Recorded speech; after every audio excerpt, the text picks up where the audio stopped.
My name is Ashok Kumar. I have secured All India rank 11 in PSC 2020. I did my graduation from IIT Guwahati in civil engineering, and I was a regular classroom program student at IES Master. I want to thank IES Master for their spectacular performance in ESC 2020. Thank you. Congratulations, Ashok, for securing All India Rank 11 in ESC 2020 from Civil Engineering branch. Thank you, ma'am. What was your strategy to approach this exam? Initially मैंने standard book से पढ़ना start किया, जो मेरे college में पढ़ाया जा रहा था उसको ही मैंने फॉलो किया। लेकिन मुझे लगा कि ये सफिशिएंट नहीं है, क्योंकि ये पूरा वास्ट सिलेबस है, आपको पता नहीं है आपको प्रिपेयर क्या करना है। मैं ऐसे रैंडमली कुछ भी पढ़े जा रहा था। तो मैंने अपने सीनियर को कंसल्ट किया, क्योंकि नमित जैन भैया ने ऑल इंडिया रैंक 1 ESC 2017 में प्राप्त किया था। उसके बाद में मैंने देखा, उनसे एक बार मैंने बात की कि मुझे क्या फॉलो करना चाहिए। तो उन्होंने IES मास्टर का पोस्टल स्टडी प्रोग्राम मुझे बाई करने को बोला। तो मैंने फोर्थ ईयर में study programme postal study programme IES master का लिया। उसमें मैंने जो, क्योंकि IES मास्टर का पोस्टल स्टडी प्रोग्राम का यही बेनिफिट है कि वो स्टैंडर्ड बुक से ही उठाया हुआ है चीज़ें हैं, लेकिन वो मोर स्पेसिफिक है फॉर प्रिपरेशन ऑफ ESC। सो मैंने वहाँ से पढ़ना स्टार्ट किया और अच्छे से नोट्स बनाए उसके। प्रीलिम्स मेरा क्लियर हो गया था, मेंस मेरा क्लियर हो गया था, लेकिन एक प्रॉपर स्पेसिफिकेशंस के साथ मैं तैयारी नहीं कर रहा था कि मुझे अल्टीमेटली क्या प्रिपेयर करना है। मैं पढ़े जा रहा था, कोई मतलब ऐसा नहीं था कि मैं कुछ भी पढ़े जा रहा था रेंडमली कुछ भी। जैसे मेरे पास पोस्ट लिस्टेड प्रोग्राम आ गया है, लेकिन मैं कुछ भी पढ़े जा रहा था, जो सिलेबस में भी नहीं है, वो भी IES मास्टर में जो भी दिया हुआ था उसमें कुछ भी पढ़े जा रहा था। लेकिन आपको सबसे पहले फॉर्मुलेट करना पड़ेगा कि कौन सी इंपॉर्टेंट थिंग्स है आपके, उसमें कौन सा स्कोरिंग पार्ट है आपका, वो देखना पड़ेगा आपको। Tell us about your strategy for GS Paper 1. GS paper sir, मुझे नहीं लगता कि मतलब कोई भी अच्छे से प्रिपेयर कर पाएगा, क्योंकि उसमें काफ़ी अनसर्टेन टॉपिक्स रहते हैं। तो आपको पहले ये सिलेक्ट करना है कि मैं कहाँ पे अच्छा हूँ। तो आपके पास 10 टॉपिक्स है, तो आप उठाइए कि आप मैथमेटिक्स अच्छे से कर सकते हो, आप एप्टीट्यूड अच्छे से कर सकते हो, क्योंकि आपका इंजीनियरिंग बैकग्राउंड है, तो आप वहाँ पे सर्टेनली अच्छे होंगे। जो बाकी के 8 टॉपिक्स 8 सब्जेक्ट बचते हैं, उसमें भी आप ऐसे चूज कीजिए कि मतलब आपको स्कोरिंग हो, जो पढ़ने में अच्छा हो, और जो मतलब आप अच्छे से उसको पढ़ पा रहे हो, आप अच्छे से इंप्लीमेंट कर पा रहे हो, आप टेस्ट सीरीज में उसको उसके क्वेश्चंस इजीली सॉल्व कर पा रहे हो। क्योंकि अल्टीमेटली कोई भी बंदा 100 120 से ज़्यादा उसमें ले नहीं पाता है। और इन्वायरमेंट और मटेरियल साइंस आपके उसके लिए कोई, जैसे IES मास्टर का जो बुक है वो फॉलो कर सकते हैं। कोचिंग का जो मटेरियल है, आप क्लासरूम में जो भी दिया हुआ है उसको अच्छे से पढ़िए, और टेस्ट सीरीज में मैक्सिमम अटेम्प्ट कीजिए, क्योंकि आपको पता होना चाहिए कि मुझे 100 में से 80 अटेम्प्ट करने हैं। और आप देखिए कि आपकी एक्यूरेसी कितनी है, क्योंकि 80 में से अगर आप 50 भी सोल्व कर पा रहे हैं, तो भी आप 80 के आसपास मार्क्स ले पाएंगे। और अगर आपका स्कोर 100 से 120 के बीच में आ रहा है, तो it is good. How did you come to know about IES Master? जैसे नमित नमित जैन भैया की ऑल इंडिया रैंक 1 आई, तब मैंने उनसे कंसल्ट किया कि मुझे क्या करना चाहिए, क्योंकि वो तो ऑल इंडिया रैंक 1 है। तो मुझे भी कुछ मतलब मैंने भी जैसे डिसाइड कर लिया था कि इंजीनियरिंग सर्विसेज के लिए प्रिपेयर करना है। तो उन्होंने मुझे IES मास्टर का रेगुलर क्लासरूम प्रोग्राम देने को मतलब बोला। How was the classroom environment at IES Master? IES master के क्लासरूम प्रोग्राम की ये सबसे खास बात है कि यहाँ पे मतलब पूरा स्टीम्ड फैकल्टीज है, जो आपके हर डाउट को क्लियर कर सकती है। वो टाइम नहीं देखती है कि बच्चे का डाउट कितना बड़ा है, वो देखती है कि अल्टीमेटली उसका डाउट क्लियर होना ही चाहिए। क्योंकि आप मतलब आपके आसपास हजारों लोग बैठे हैं जो मतलब इस एग्जाम के लिए आपके साथ फाइट कर रहे हैं, और आपको अल्टीमेटली टॉप 50 टॉप 100 में आपको रैंक हासिल करनी है। तो आप कोई भी टॉपिक मतलब लूज नहीं कर सकते, छोड़ नहीं सकते। तो IES मास्टर से मतलब हर डाउट मैंने क्लियर किया अपना रेगुलर, मतलब उसी दिन मैंने क्लियर किया जो भी मेरे अंदर डाउट था। और जो मेरे फ्रेंड थे उन जो IES मास्टर फैकल्टी से जो क्वेश्चंस नहीं पूछ पाते थे, वो अपने मैंने फ्रेंड से कंसल्ट किए, और अब उसी दिन मैंने अपना डाउट क्लियर किया। How is doubt clearing session here at IES Master?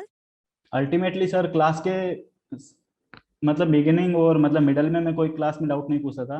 जो फैकल्टी का अलग ही सेशन, एंड के बाद में जो सेशन होता था, उसमें मैंने काफ़ी जो मेरे अंदर जो भी डाउट आए ड्यूरिंग द क्लास, वो मैंने फैकल्टी से कंसल्ट किए, और उसमें बहुत ज़्यादा हेल्पफुल थे फैकल्टी।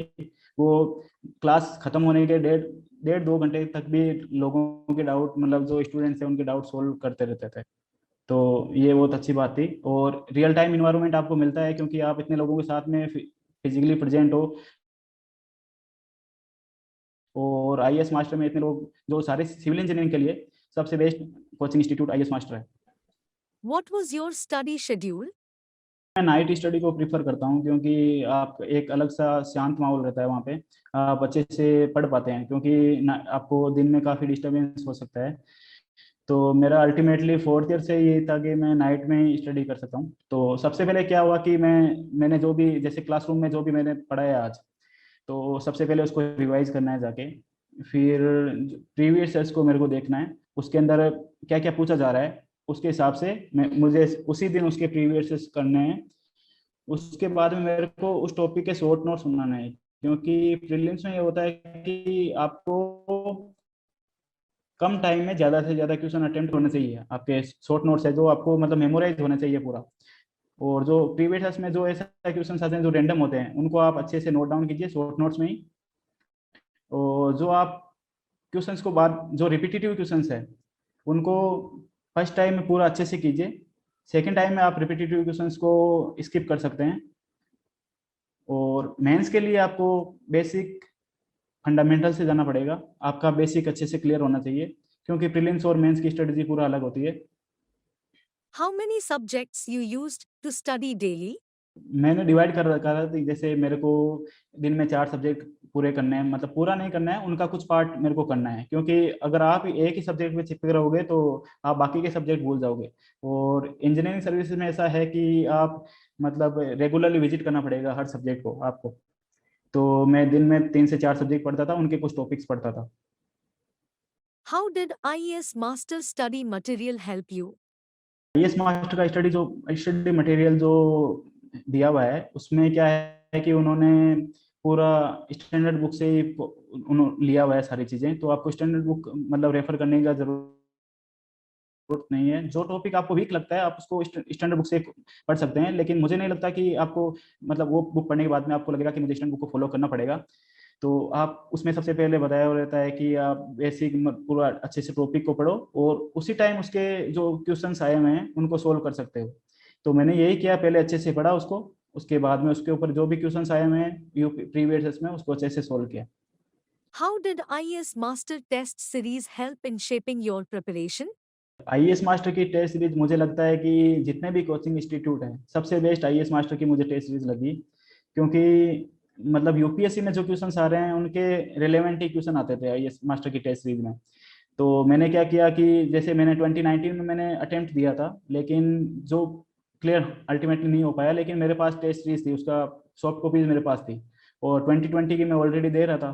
तो मैंने दोनों साल की टेस्ट सीरीज फॉलो की, और उसमें जो भी क्वेश्चंस आते थे वो रियल टाइम इन्वायरमेंट, जैसे यूपीएससी में जैसे क्वेश्चंस आते हैं वो सिमिलर टाइप के क्वेश्चंस थे। तो ज़्यादा डिफिकल्टी नहीं हुई मेरे को एग्जाम फेस करने में। आईएएस मास्टर का जो फुल लेंथ प्रोग्राम होता है वो एग्जैक्ट रेप्लिका होता है, उसमें कुछ भी डिफरेंस नहीं होता मुझे जहां तक लगता है। अगर आप उसको सोल्व कर पा रहे हो तो आप सर्टेनली बेटर परफॉर्म करोगे एग्जाम हॉल में भी, क्योंकि जो क्वेश्चंस डिजाइन किए हुए हैं वो प्रीवियस क्वेश्चंस को देख के डिजाइन किए हुए हैं। क्योंकि इंजीनियरिंग सर्विसेज में जो क्वेश्चंस आते हैं मतलब वो जनरली पहले रिपीट हो चुके होते हैं, चाहे आईएएस में हो चाहे आईईएस में हो। तो मतलब जो टेस्ट सीरीज जो फुल लेंथ जो डिजाइन किया हुआ है वो उसी के हिसाब से डिजाइन किया हुआ है।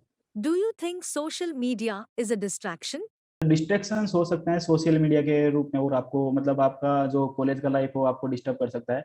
तो आप क्या करते हैं, सोशल मीडिया पे आप दूसरों के पोस्ट देख देख के डिस्ट्रैक्ट हो सकते हैं, लेकिन मुझे नहीं लगता कि आपको कंप्लीटली स्किप करना चाहिए उसको भी, क्योंकि थोड़ा एंटरटेनमेंट भी जरूरी है उस पढ़ाई के साथ साथ में। जब भी आप कभी बोर हो, मतलब 5-10 मिनट के लिए आप यूज कर सकते हैं सोशल मीडिया को, लेकिन उसमें भी फ्रूटफुल जो आपको पीएससी की प्रिपरेशन में हेल्प कर रही है। जैसे आपको कोरा पे आंसर पढ़ सकते हैं, जो टॉपर्स थे उनके आंसर पढ़ सकते हैं, मैंने भी यही किया है।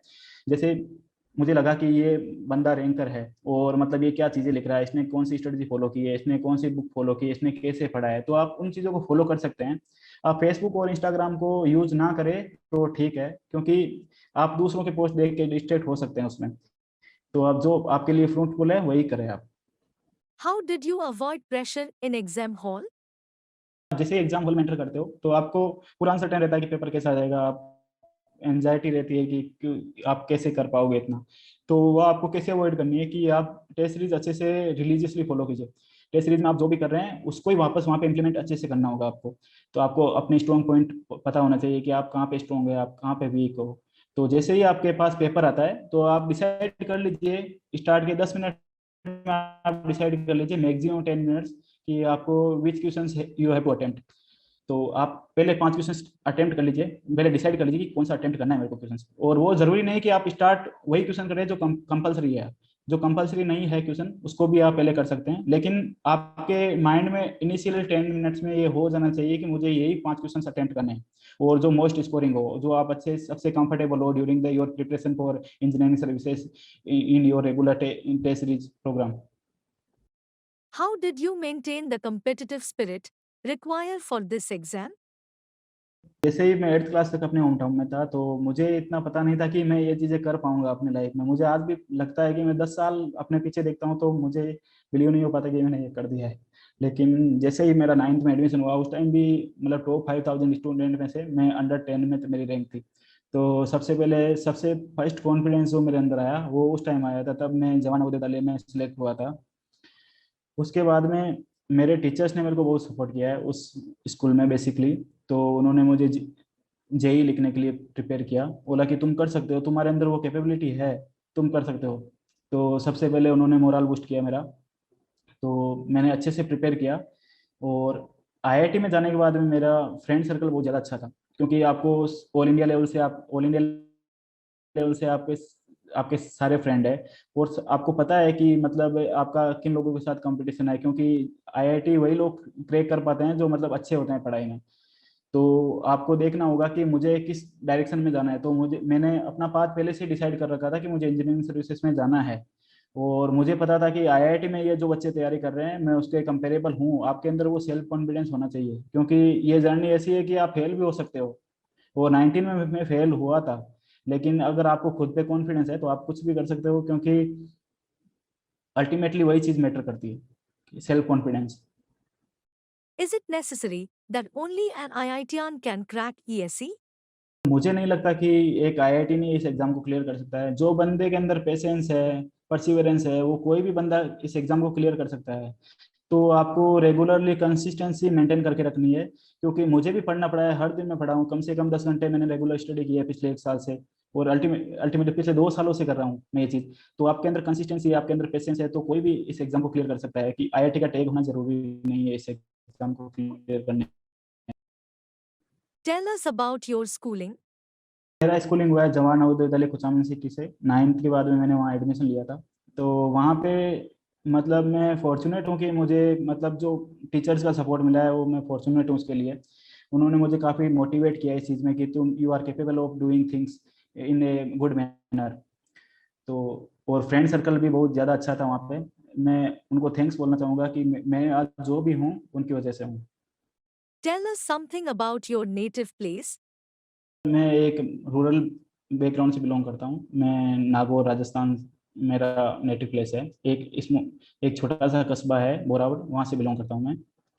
तो वहाँ पे इतना फैसिलिटीज नहीं है कि मैं इतना एग्जाम क्लियर कर पाऊँ, क्योंकि मुझे तो अभी शायद मैं अपने डिस्ट्रिक्ट में भी पहला बंदा होऊंगा जो मतलब इंजीनियरिंग सर्विसेज क्लियर किया होगा। लेकिन मेरा जो एजुकेशनल सपोर्ट है मेरे फादर का, मेरे टीचर्स ने जो भी मुझे प्रोवाइड किया है, वो मुझे लगता है कि सबसे बेसिक वही था। मेरे मामा जी ने मेरे को इंस्पायर किया कि मैं अच्छे से कर सकता हूँ, क्योंकि मेरे अंदर वो कैपेबिलिटी है कि मैं कुछ कर सकता हूँ। क्योंकि मैं स्टडी में शुरू से ही अच्छा हूँ। मैं हमेशा मेरी रैंक आती थी क्लास में। तो मुझे इंस्पायर किया कि कोई एग्जाम अच्छे से क्लियर कर सकता हूँ। जैसे मुझे जेई मैंने क्लियर किया था, और टीचर्स के सपोर्ट से। तो यही मेरा बैकबोन था sir. Tell us about your family. मेरे फादर आर्मी रिटायर्ड ऑफिसर है, और मेरी जो मदर है वो हाउसवाइफ है। और वी वी आर 4 सिबलिंग्स। जो मेरी सिस्टर्स है वो गवर्नमेंट जॉब में है राजस्थान में। और मैं अभी आईएएस बना ही हूँ, gazetted of post. What are your hobbies? मुझे क्रिकेट खेलना पसंद है। अब कॉलेज में मैं सबसे पहले मतलब गया था, तो मुझे लगा कि मुझे वहाँ पे अच्छा इन्वायरमेंट होता है, आपके पास में अच्छे ग्राउंड अच्छा था वहाँ पे। तो स्टार्ट से ही मुझे क्रिकेट खेलना ही पसंद है sir. What is your message for your juniors from IIT Guwahati? सबसे पहले तो आपको आइडिया होना चाहिए कि आप मतलब क्यों कर रहे हैं। आपके पास कोई भी, अगर आपके पास 1000 एक्सक्यूज है उसको चीज को नहीं करने के लिए, तो आपको स्ट्रॉन्ग रीजन होना चाहिए कि आप मतलब उस चीज को करना ही क्यों चाहते हैं। अगर ये माइंड में होगा तो आप डेफिनेटली उस चीज को कर सकते हैं। तो मेरा यही सजेशन है कि आप मतलब शॉर्ट नोट्स बनाइए, उनको अच्छे से रेगुलरली फॉलो कीजिए। सिलेबस का कोई भी चीज आप छोड़िए मत, कोई भी टॉपिक को आप स्किप मत कीजिए, क्योंकि आपको भी पता है कि ईएससी 2021 का जो नोटिफिकेशन आया है 2021 का, उसमें 215 सीट है चारों ब्रांच में मिला के। तो कंपटीशन इतना बढ़ गया है कि आप कोई भी टॉपिक्स को छोड़ नहीं सकते। तो आप ऐसा कीजिए कि मतलब हर टॉपिक्स को अच्छे से पढ़िए और उसको अच्छे से कर पाइए। और कंसिस्टेंसी सबसे इंपॉर्टेंट है, कंसिस्टेंसी आप रखिए अपनी स्टडी शेड्यूल्स में। वो रेगुलरली टेस्ट सीरीज देते दीजिए, रिलीजियसली उसको फॉलो कीजिए। टेस्ट सीरीज ही और प्रीवियस क्वेश्चंस, यही सबसे इंपॉर्टेंट होते हैं इंजीनियरिंग सर्विसेज की प्रिपरेशन में। You have been an excellent student here at IES Master. We thank you so much for giving us time and for sharing your experience. God bless you. Thank you ma'am.